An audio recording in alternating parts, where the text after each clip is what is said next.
Equity Mate. I will say this about investing. Everything you do learn is cumulative. What I learned at 20 is useful. Equity Mate. Welcome to another episode of Equity Mates, a podcast where we break down the world of investing from beginning to dividend so that you can hopefully make some returns. My name is Bryce, and as always, I'm joined by my equity buddy, Ren. How are you going, bro? I'm very good, Bryce. How are you? Good. Let's get stuck in with another Learn to Invest in 15 minutes or less. And what a week it has been for one particular company. Well, the week's only just begun, but must feel like over a week for their embattled CEO, you'd have to say. Unbelievably so. Would it feel like an eternity? His empire is on the brink of collapse, so the media say. Yeah, they're entertaining the possibility. Calm down a little bit there, buddy.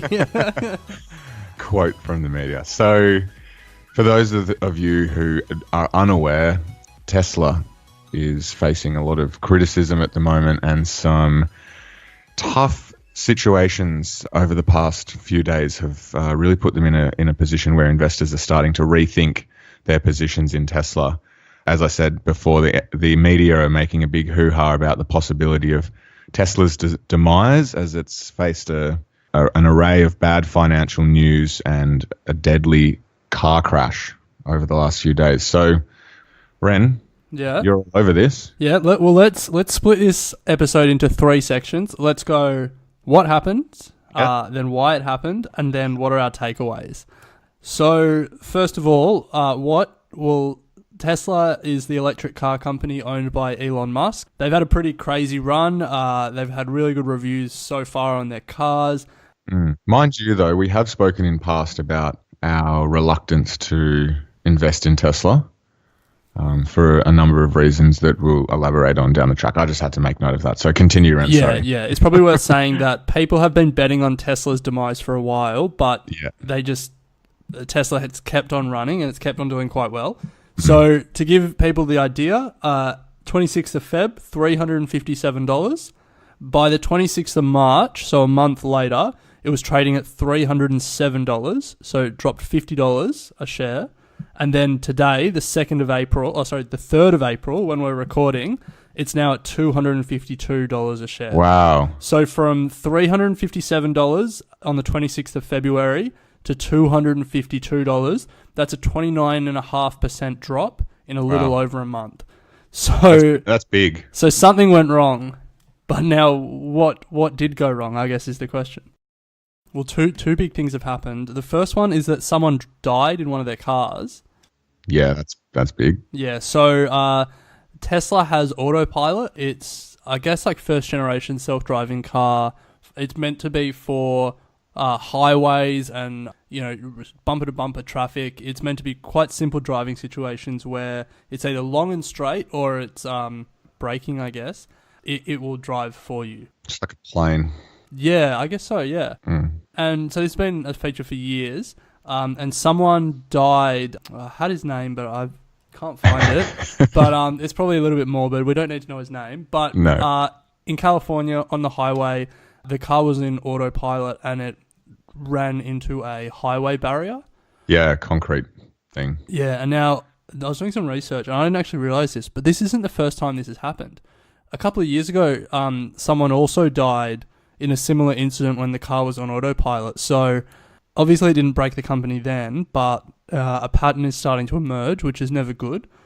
Yep. Obviously it's a big concern, and Tesla have released a statement to try and prove that almost it sounds like they weren't in the wrong, which would be a very hard thing to prove. But this is what they said. In the moments before the Model X collision, which occurred at 9:27 a.m. on Friday, March 23rd, autopilot was engaged with the adaptive cruise control follow distance set to minimum. The driver had received several visual and one audible hands-on warning earlier in the drive, and the driver's hands were not detected on the wheel for 6 seconds prior to the collision. The driver had about 5 seconds and 150 meters of unobstructed view of the concrete divider with the crushed crash alternator, but the vehicle logs show that no action was taken. So it sounds like they're blaming it on the driver. Yeah, but my whole thing with that is that's fine. You could warn him. You could, flashlights, whatever. At the end of the day, if you're claiming that your autopilot works and that your car can drive itself, it wouldn't do that. It shouldn't be crashing. Like, it's one thing to, maybe it pulls over on the side of the road or something because it feels like it can't control the car. I don't know, but to kill your passenger, I feel like they're trying to shift the blame, and I feel like it's not going to go down that well. 100%, and that's what stuck out to me with this comment was that I feel like they released it with the intent to convince others that it's not the car's fault and that technology is worth investing in still at this point in time, but I think it will go the other way. Yeah, I mean, if I was... this is tough because there's no right answers, but I think the answer to why it's still worth pursuing self-driving technology is that it's unfortunate that this death happened. It's unfortunate that another death happened in 2016. It's unfortunate that Uber killed someone in Arizona a few weeks ago.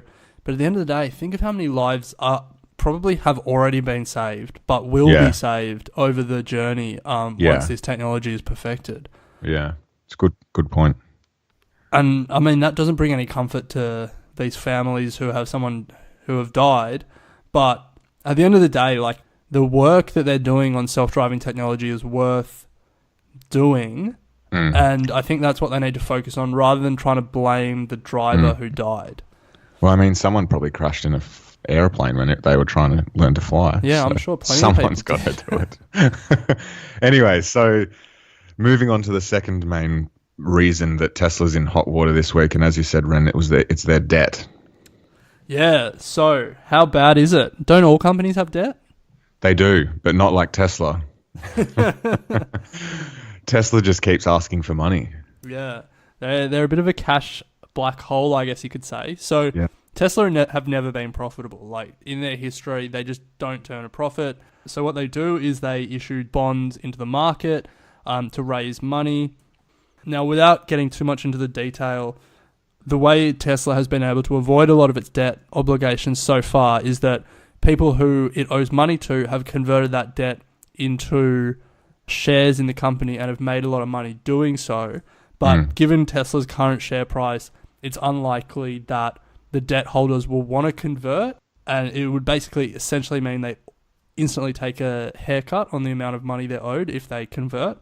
So Tesla's probably going to have to pay a lot of these investors their full amount. And given the amount they're burning, given the amount that's owed, it's starting to raise some questions about how long they'll be able to, I guess, service their debts, how long they'll be able to stay solvent. Yeah, well, the company's racked up $10 billion in long-term debt and has $23 billion in total liabilities. So it's quite a fair bit of money to be owing. And a guy called John Thompson, who's just an analyst in one of the big firms in the United States, he says, unless Elon Musk pulls a rabbit out of his hat, Tesla will be bankrupt within 4 months. Jeez, 4 months. 4 months. I might never get to buy my Tesla. He says companies eventually have to make a profit, and I don't see that ever happening here. This is one of the worst income statements I have ever seen, and between the story and the financials will win out in this case. Wow. All right, let's rip through the other issues because there's still a few to go. So the next issue, the third issue, was the recall that they had to do of their Model S. They had to recall 123,000 of them because of problems with the power steering. So obviously that's a massive cost. You either have to reimburse the people who've purchased those cars or fix all 123,000 of them. Reputational hit. Yeah, reputational hit. And it was to do, apparently, the cars don't perform well in winter conditions. What? I guess because they're based in California, there's a lot of sun, not a lot of snow, and apparently there's issues with the power steering in winter conditions. What an oversight that is. You would think that they would test that. I know. They're not doing too well, the old Tesla. Gosh. So that's issue 3. So we've got the self-driving death, the debt problems, the recall of the Model S, and then the fourth issue that I have, I don't know if you've got any more. No, I only had those 3. Okay, so the fourth one is the production delays. Yes. So the Model 3, it's meant to be like the people's Tesla, the cheap one. It's about 50,000. Mass production. Yeah. And so Elon has been promising 500,000 cars produced a year of the Model 3. Yeah. And then recently, so that's been lowered and lowered and lowered. Recently, at the end of Q4, he promised 2,500 a week by the end of Q1. Yeah. Q1 for Tesla has just finished, and they're only just over 2,000 a week, so about 20% down on what Elon had promised. And when you extrapolate that 2,000 out over a year, it's only a bit over 100,000 cars, so far less than the 500,000 he was promising. Interesting. But it gets worse, because apparently just to reach that 2,000 number, it's come out that he's had to pull people off working on the Model X and the Model S. Oh, no. So it was kind of like all hands on deck. We got to pad our stats, and they just got over 2,000. So they're well off the pace, and that's making investors a little bit worried as well. Wow. Well, Bloomberg have done their own tracker to estimate weekly output for Elon Musk's Tesla because of this reason. They want to have a view on it.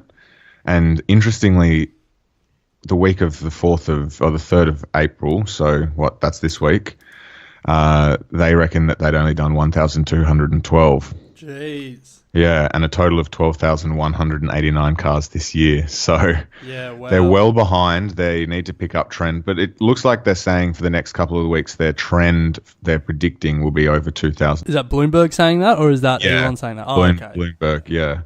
And then for anyone interested, just go to bloomberg.com/graphics/2018 Tesla tracker, and they go through all the methods in which they can come up with these predictions and whatnot. So worth a look. But yeah, 1,289, wow. 1,214 of last week. So yeah, they're behind. But you know what? He's the greatest salesman. Maybe he knows he was never able to do it, and he has to keep saying these things to keep people interested, and then it's all coming crashing down too quickly. Who knows? It's going to be really interesting to see how this all plays out. He is actually the greatest salesman, though. He's so good at it. Definitely. Yeah. All right, so that's why. So there are 4 big reasons. What are your takeaways from that? Anything that you've learnt? I guess the biggest thing that came to mind, and I said it at the start, was that you and I have never really been full believers, not necessarily in the company, but in investing in this. And I guess it's just a good gut feeling sort of thing. And without sort of going into too much detail, I guess going with your gut sometimes really pays off. And in this instance, we didn't invest, and we're doing all right. Very true. For those of you that don't have Bryce's gut and are looking for some form of a takeaway, my big one is that fundamentals and value matter. I love a story as much as the next person. I am so bullish on Elon Musk as a person, and I'm still pretty bullish on Tesla as a company. I don't know if it will remain a single publicly traded company with Elon as the CEO, but I think they make really, really nice cars. But at the end of the day, we're investors, and fundamentals and value matter for an investor because, you know, Tesla was priced for perfection, and when things didn't go perfectly, the price falls off a cliff, really. So that's exactly what I just said, but a lot better. My other one, and I kind of alluded to it there, is like what's going to happen to Tesla, the company, will be really interesting. Like, yes, a company with their solar panels and all that sort of stuff. Well, that, but more generally, like a company with a lot of debt isn't an attractive option for another company to buy, because if, say, Ford bought Tesla, they would become responsible for all of that debt. So that's a bit of a red flag. But I wouldn't. Yeah, you wouldn't like think about the race that's going on for electric cars and for self-driving cars at the moment. Would one of the big ones, like would GM, is there some way that Tesla would be owned? Would Apple buy Tesla? Like, is there a home for Tesla outside of the public markets? No. You don't. I think Elon's way too proud for that at this stage, and the company. I feel like it may seem like an established company, but in terms of like a business or company life cycle, like it's not even at the beginning of its like potential growth phase. I don't think, like, you know, they haven't even worked out how to mass produce a car. It would be so sad. I've never driven a Tesla, but you read the reviews and they're glowing. And it would be so sad for that piece of technology to just evaporate because the company had too much debt. But doesn't it also say something about the ability, like why would another company be able to take over what Tesla is trying to do and do it more? Oh, because, like GM, Ford, like they are car manufacturing experts. Like that's what they do. Like Toyota, like they know how to manufacture cars. And they can buy the company, bring in the expertise on how to arrange batteries in a way, how the Tesla itself is built. But I mean, these guys are the kings of mass production. They have the infrastructure in place, they have the expertise in place to just put it on a production line and go. I guess for them, it would come down to the opportunity cost of doing that as opposed to pumping out more of the cars that they already produce. I mean... Well, that's the question, yeah. But I mean, when you look at some of the other electric car efforts, some of them are pretty average. So oh, very much so, yeah. Yeah, I don't know. I reckon... Like that Mercedes, that tiny shoebox thing, what's it called? Smart car or whatever? Yeah. You don't see too many of them these days. No. There's things like the Chevy Volt and the Nissan Leaf. I don't know. I would much rather own a Tesla than any of them. Basically, this comes down to I want to be able to buy a Tesla one day, and I'm going to be really jacked if Elon screws it up for me. Mate, you could buy one now. Put your name down. Oh, mate, we're not earning enough from equity mates to buy one. No, the cheapest. They're still $50K US. No, it's 35, isn't it? Is it? Oh, well, still that. That was what he said he was aiming to do. I haven't honestly kept up with what the price is at the moment. Given how slow their production is, it will be 2020 before I get one. Yeah, well, that's also how he made money. Everyone was allowed to put down $1,000 deposit, and so he's got like this massive backlog of people who have put down deposits, and they're going to get their car in 2 years' time. But yeah, almost 30% down. So I wonder how much further it's going to fall. I have heard a theory, and I'm reluctant to even bring it up because I don't reckon there's much truth to it. But there is a theory out there that Elon is going to amalgamate all of his companies and that SpaceX and Tesla will merge and it will just be rebranded as X. So, I mean, I don't know how much truth there is to that, but that's a theory I heard on a podcast a couple of weeks ago. Oh. So, if that does happen, you heard it here first. Wow. Well, go Elon. So, before we wrap up our new format, learn to invest in 15 minutes or less. One of the reasons we did it, Ren, was so that we could react a bit quicker to some of the events that are going on during the week, just like this one in Tesla. So I just thought I'd mention that today was the first Tuesday of the month. And what happens on the first Tuesday of the month, Ren? The RBA has a meeting and everyone's really into it for some reason. Yeah, they have a high tea. Yeah. Some scones go around. They chat about interest rates. And as expected, today the RBA did nothing with our interest rates and it's remaining at 1.5%. So that's just a quick update for those that haven't caught up by the time you listen to this on the latest interest rate increase, decrease, or stay the same. So good news for everyone that has a mortgage. Yeah, great news. Although that doesn't mean the banks aren't going to be increasing their rates, and word on the street is that they will be doing so. Bad news for everyone that has a mortgage. Exactly. All right, a bit of good news, bad news to finish off the show. I like it. So that's it, guys. Thanks for listening, and we'll talk next time. Equity Mates and the people appearing in this program may have positions in the companies mentioned. This is general advice only. Please speak to a financial professional to understand how it may pertain to your individual situation. Equity, man.